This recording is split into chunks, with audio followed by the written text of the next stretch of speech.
मेरी दृष्टि में परमात्मा पूरा का पूरा वही उतरता है, पर मैं स्त्री को परमात्मा नहीं कह रहा हूं अभी। स्त्री में जो मातृत्व उतरता है उसको कह रहा हूं मैं। वो भी स्त्री पत्नी भी है और बहन भी है, तो उसका स्त्रीत्व तो उसके अंदर है ही, पर संतान के लिए एक मातृत्व उतरता है। तो ये सृष्टि में परमात्मा झलक देता है अपनी कि मैं कैसा हूं देख लो। उस मातृत्व के द्वारा परमात्मा अपनी रियल झलक जीव को दिखाता है कि ये हूं मैं, ये है मेरा होना, इसको तू समझ, इसको तू देख, ये मेरा होना है। तो वो स्त्री के द्वारा, मातृत्व के द्वारा अपने रियल स्वभाव का दिग्दर्शन करवाता है। वो किसी और प्राणी में संभव नहीं। वो सिर्फ मेरी दृष्टि में माँ के रूप में वो पराकाष्ठा में है। इस जगत के अंदर, इस जगत में माँ के रूप में वो पराकाष्ठा में उतरता है, मेरी समझ ये कहती है। तो इसलिए मैं कहता हूँ कि वो परमात्मा का स्वरूप है। ये अतिशोक्ति, मुहावरा, छंद, अलंकार कुछ नहीं है कि समझाने के लिए, कि सिखाने के लिए, ताकि इनको रिस्पेक्ट करनी सिखाई जाए इसलिए कहा जा रहा है। ऐसा नहीं, ऐसा ही है इसलिए कहा जा रहा है, ऐसा ही है। अब आती है बात कि ये भी कहा जाता है कि माँ बाप की दुआ लेनी चाहिए जी, कि माँ बाप की दुआएं फलती हैं, तो माँ बाप की दुआएं जल्दी लगती हैं। ये पूरा का पूरा सत्य है। बोले क्यों? कि मैं बात को बहुत लंबा नहीं करना चाहता, विज्ञान खोलूँ, मेरे को थोड़ा भी देख लेते हैं वो भी, पर विज्ञान पूरा उसके पीछे कुछ बातें हैं। एक्चुअल में क्या है कि कहते हैं गरीब की बद्दुआ नहीं लेनी चाहिए, और कहते हैं माँ बाप की दुआ बड़ी जल्दी लगती है, गरीब की हानि लेनी चाहिए। तो क्या गरीब बड़े तपस्वी हैं, बड़े महात्मा हैं, उनकी बद्दुआ लग जाएगी? और माँ बाप कोई तपस्वी हैं, संत महात्मा हैं, जिनकी उनकी दुआ लग जाएगी? माँ बाप की तो दुआ लग जाएगी, गरीब की बद्दुआ लग जाएगी। बात क्या है भाई? कोई तपस्वी नहीं है, महात्मा नहीं है, फिर इतनी क्यों कह दिया गया? कि एक्चुअल में क्या होता है कि जो बहुत दुख में और बहुत सुख में जो विचार आएगा वो पूरा हो जाएगा। बहुत दुख से जो की बात निकलती है ना, पूरी होगी, चाहे तपस्वी हो या ना हो। और बहुत प्रसन्नता हो मन में, और तब कोई बात निकल जाए, वो भी हो जाएगी। तो कहते हैं गरीब की हाय मत लो। तो जब कोई गरीब आदमी जब तरफ से हार जाता है, उसको कोई पीस दे, अन्याय करते चला जाए, उसको कोई ताकत नहीं है, वो बहुत दुखी हो जाता है। और जो बहुत दुखी होता है तो वो टोटल हो जाता है, और कुछ क्षण के लिए निरवचारक बन जाता है। बहुत दुख आएगा ना तो कहीं निरवचारक बन जाता है, एकदम शून्य में पहुंच जाएगा, टूट गया पूरा। हाँ, वो दुख तोड़ दे उसको। तो जब कभी वो बिल्कुल निर्विचार अवस्था में पहुंच गया, उसके मुंह से कोई उसमें वृत्ति आ गई, नाश उसका हो जाएगा, क्योंकि वो एक तरह से समाधि अवस्था में प्रवेश कर गया, और वो हो जाएगा। उसकी तपस्या की जरूरत नहीं है। क्यों नहीं है? कि परमात्मा सब में बैठा है, वो उसकी तो मन की होती है कि नहीं? तो उन निर्विचार क्षणों में वो परमात्मा होता है, उसकी बद्दुआ लग जाएगी, ध्यान रखो। अब आओ इधर, माँ बाप संतान पे स्वाभाविक ही राजी होते हैं, और थोड़ा बहुत उनका और कर दो तो बहुत राजी हो जाते हैं। उतना राजी करने में किसी और को उतना राजी करो, अगर किसी और व्यक्ति की सेवा करो, राजी करो, तो उनको उस पॉइंट तक राजी होने में समय लगेगा। बहुत सेवा करोगे तब बहुत राजी होंगे, और माँ बाप उस बहुत ज़्यादा प्रसन्नता प्राप्त कर लेंगे आपके प्रति थोड़े में, क्योंकि वो आपके प्रति पहले से नरम है। और जब बहुत प्रसन्नता पूर्वक भी आदमी निर्विचारे पहुंचता है कि बहुत खुश हो गया, चित्त द्रवित हो गया एकदम, तो बहुत अच्छा बेटा है, बहुत ज़्यादा अच्छी बेटी है, बहुत किया, तो आपके थोड़े को बहुत मान लेते हैं, प्रसन्न हो जाते हैं। तो वो प्रसन्नता में निर्विचार अवस्था में पहुंचता है, और तब कोई दुआ लगी निकल गई तो वो हो जाएगी, वो हो ही जाएगी फिर।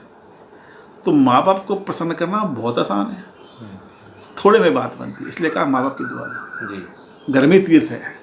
क्यों तीर्थ है? कि थोड़े में राजी हो जाएंगे, और अब जाके किसी संत महात्मा को भी राजी करोगे ना तो पापड़ बेलने पड़ेंगे जिंदगी भर, तब जाके राजी होगा वो भी। जी। ये बहुत जल्दी राजी हो जाएंगे। और गरीब है, पिसा हुआ है, पहले से दुखी है, तो तो वो थोड़े दुख में दुखी हो जाएगा, सोच के दुख देना उसको जरा। परमात्मा उसमें भी बैठा है, वो पिस जाएगा, वो कोई बुद्धवा निकल जाएगी, रोक हो जाएगी। तो इसलिए उसकी बद्दुआ ना लो, इनकी दुआ तो मिली हुई है। तो परमात्मा मौजूद सब में है, इनको राजी करना आसान है जी। और इनकी दुआ लो। और ये मत सोचो, मैं नहीं सोचता इस बात को कि वे परमात्मा के रूप हैं, वे परमात्मा ही हैं माँ के रूप में। ऐसा मेरे को समझ आई है, थोड़े दिन पहले समझ में आई, जो बहुत लंबी समझ तो आ रखी है, पर वो चीज़ ऐसा लगा, मुझे ऐसा लगा कि एक दिन के ये चीज़ कहीं अंदर से आ रही है मेरे, कुछ खुली हो, कुछ खुला हो द्वार कोई, और ये बात आई मेरे पास। तो मुझे लगा ये कुछ एक कोई नए लेवल की बात आई है, ऐसे मेरे को फील आया। लेकिन माँ का जो ये मातृत्व है, जो परमात्मा का अंश है, अंश मत कहो, परमात्मा के अंश होते ही नहीं जी, परमात्मा वो पूरा ही होता है जी। परमात्मा का जो स्वभाव माँ के अंदर प्रकट होता है, विद्यमान है, हाँ।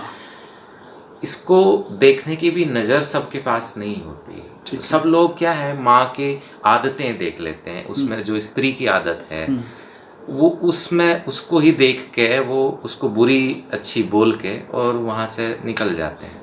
वो बहुत कम लोगों के पास है जो परमात्मा का वो स्वरूप माँ के अंदर देख पाए। ठीक है, देखो ऐसा है कि वो स्त्री एक व्यक्ति है, जी, समझना पड़ेगा जी। और एक व्यक्ति होने के नाते जितनी कमियां किसी इंसान में होती हैं वो सब उसमें होंगी, कुछ कमियां उसमें होंगी, कोई कम कोई ज़्यादा। और कुछ इंसान में कुछ गुण भी होते हैं, तो एक इंसान होने के नाते कुछ गुण भी होंगे, कुछ आदतें खराब भी होंगी जी, कुछ दुष्टता भी होगी, कुछ सज्जनता भी होगी। ये तो हुआ एक स्त्री का होना, पर उस स्त्री के होने में एक मातृत्व तो भी उतरा है कहीं जी। परमात्मा उतरा है। तो जो उसका मातृ स्नेह है, मातृ भाव, जिसकी वजह से तुम्हें कुछ गेन किया है, तुम पले बड़े हो, तुमने प्रेम पाया है उसका, वो भी दिखता है ना साथ साथ में। एक में वो भी दिखता, तो वो भी है, नहीं दिखता ऐसा नहीं, उनको गलत आते भी दिखती है और वो भी दिखता है। तो संतान तो ये देखे, उसको हमारा क्या देखने का फर्ज है कि हमने किसी से बहुत स्नेह, बहुत सेवा, बहुत अटेंशन, बहुत ध्यान, बहुत केयर पाई है, बहुत पाया है। तो क्या उसको हम साइड में कर सकते हैं या कर देना चाहिए कुछ गलत स्वभाव या गलत आदतों की वजह से? नहीं। ठीक है, उसका मार्जिन किया जा सकता है, लेकिन क्या उसको इग्नोर किया जा सकता है या इग्नोर कर देना चाहिए? या इग्नोर कर देना चाहिए क्या? मैं तो नहीं मानता भाई। अगर हमने किसी से बहुत पाया है जी और थोड़ा गलत भी आ रहा है, थोड़ा दुख भी आ रहा है, तो झेलो ना भाई, संवेदनशील बनो ना। जी बिल्कुल। क्या आप खाली सुख सुख के लेवता हो क्या? छोटी सी कहानी कहता हूँ, छोटे शब्दों में कहता हूँ। एक राजा था, एक सेवक था। तो जंगल में गए, खाने को मिला नहीं, भटक गए रास्ता। एक फल तोड़ा राजा ने, थोड़ा उन्होंने कहा पता नहीं क्या है, कैसा है। तो राजा की आदत थी, पहले सेवक को देता फिर खुद खाता था। पहले सेवक को दिया, तो कहा कैसा है? बहुत अच्छा है। फिर उसने, राजा ने खाया तो बहुत कड़वा जहर। तो बोले तुम क्यों नहीं बोला रे? उसने कहा बहुत अच्छा है, मुझे और दो। पूरा ही खा गया। तो राजा ने कहा कैसा करता तो नहीं है, आज कैसे कर रहे हैं? तो थोड़ा सा बचा। राजा ने कहा थोड़ा सा मैं खाऊंगा भैया। राजा ने कहा ठीक है। नहीं माना राजा, नहीं दिया उसको, खा लिया। जहर था, मतलब जहर की तरह कड़वा। ये क्या किया, झूठ क्यों बोला? उन्होंने कहा जिंदगी भर आपसे मीठे फल खाए हैं, जिंदगी भर आपसे लिया है, थोड़ा कड़वा भी आ गया तो क्या बात है? तो क्या मैं कड़वा कह दूँ उसको?